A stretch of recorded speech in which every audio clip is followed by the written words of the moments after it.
Hey everyone, this is Dylan. Welcome back to my channel. Today I'm doing a review of the Elphaba Ozdust version from the Wicked Mattel line of Playline dolls. Super exciting. I've already done a review on Playline Ozdust Glinda, if you want to check that out on my channel now, under the newly established Wicked playlist. So first off, this is the same exact packaging as the Glinda doll, and a lot of them have the same kind of background and stuff, so I really don't have to spend a whole lot of time covering that.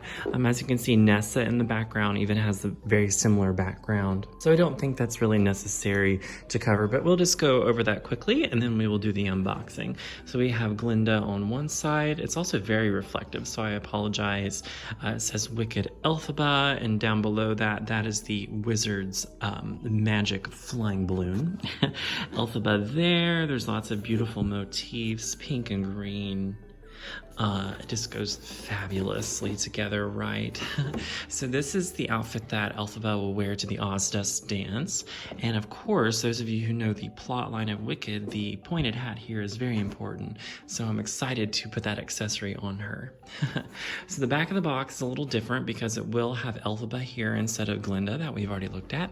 And it says, a defiant social outcast with untapped magic. Elphaba enrolls at Shiz University and discovers the potential of her true power. And that is the beginning of the Wicked story. So, and again, it says, made in Oz. Isn't that amazing?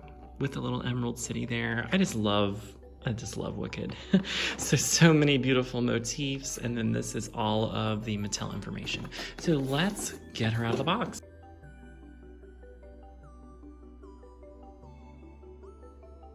We took the plastic off the front. That's going to allow us to see things clearer.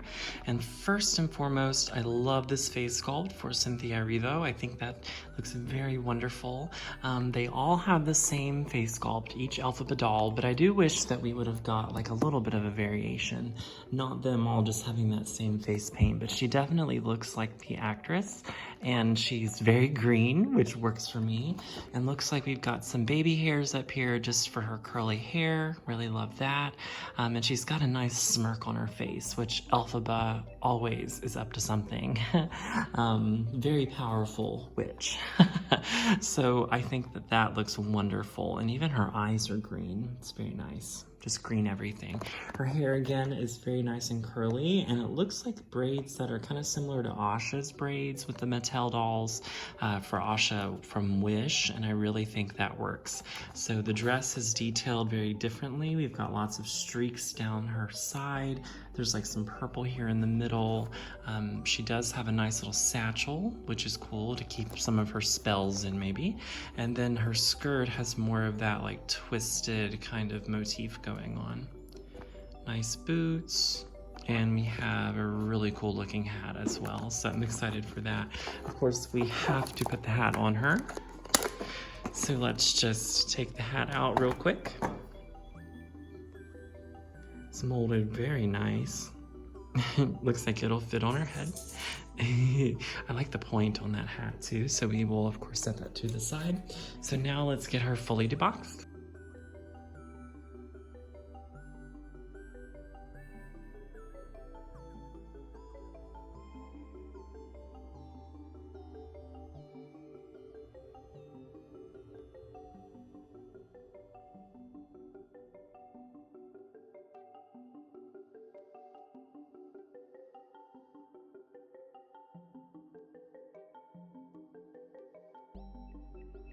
All right, so she is out. Oop, I think my cats were kind of attacking each other in the background, so sorry. So she is free. She is free. And right away I noticed that her hair is in a ponytail for this, so maybe that's a little bit of a difference just compared to other dolls. You know, I haven't quite examined all of the accessories and such on them, so we'll just have to make sure whenever I look at the other ones. But yes, her hair is in a nice ponytail here. All of those curls are bunched together, and of course it's going to look very nice underneath her hat. Yes, so very fabulous. So this angle, we're able to see all of her at one time, and I think it's very fun. So yes, the hair, love it. Of course, we'll have to see the hat at the end. So the sleeves are like a sheer, and there's like little black squiggles throughout, and those are metallic. Lovely. This hand is kind of gripped a little bit, so I guess you could put an accessory in that hand. And the sleeve kind of continues throughout. It's very pretty.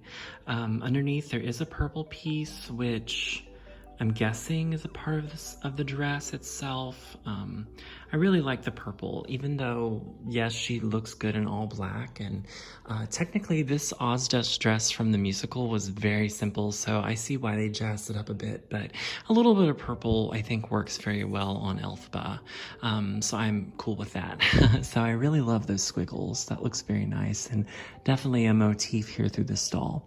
So she does have a black satchel that has a plastic handle on it, or strap around her shoulder, and that is rubber banded on here. I do really like the placement, so I'm going to leave that, but you can see it's rubber banded around her waist, which very, very nice. I don't think you can open that. It just looks like an accessory, so can't really put anything in there, but that's okay. You know, I think that looks nice enough. And certainly in the film, I'm sure she'll have many satchels and things to put in there. She has some little silver buttons right there on her waist. Looks like it goes with the dress. And then we move down to the actual skirt, which is just covered with all of those beautiful squiggles. Looks kind of like magic spells or something. Which, of course, this point in the musical, she's not labeled as a wicked witch, but she certainly has her magical talents. So the skirt is very nice, I think. I mean, there's nothing else underneath. It's just the skirt. It's one layer, but to me, it's very nice quality. So I think those of you who have seen my Wicked Glinda first review, that these dolls have their own body type. So just like the Disney Princess dolls, these dolls have their own type. They are not Barbie sized. So that is unfortunate. I feel like these should be Barbie sized, but it just seems like dolls that come from like franchises, like Princesses or Wicked, they don't give the Barbie proportions. So I'm not understanding that, but you know, in terms of all the Wicked dolls matching, they look really good together. And her whole body is green. So we see she is articulated at the knees, at the hips, shoulders, and neck. So it would be nice to have just maybe a custom kind of underskirt to put there. That would be pretty. Another good detail here is her cool boots. Fabulous. And they have a nice heel. Front, you can see the details of the straps. Very pretty. That about does it for the outfit, but again, I just want to showcase this lovely face sculpt and the paint. Very nice. I can see a lot of my doll friends making some custom paint jobs for Cynthia as Elphaba. So last but not least, we have that beautiful hat that we have already looked at, and we of course want to see what it looks like on top of her head. It looks like that it's kind of molded to go on a certain way. So I don't know if it's like supposed to go that way or maybe this way. Yeah. Very nice. Ooh, she looks kind of wicked. Ooh. Wicked good, you know. Whoop. So that's the only thing, is there's no way to secure this completely on her head. So, I mean, and with her ponytail kind of in the back, that's just a little hard to stay on. But yeah, this hat plays an important role at the Ozdust sequences. So make sure you get ready to see that in the film. All right, well, perfect, everyone. Thank you all for joining me as I take a look at this beautiful new Elphaba doll. Can't wait to look at the more of them and the others, because there's so many. And of course, let me know what you think of her, you know, and have you purchased. All right, everyone, I will see you next time. Bye-bye.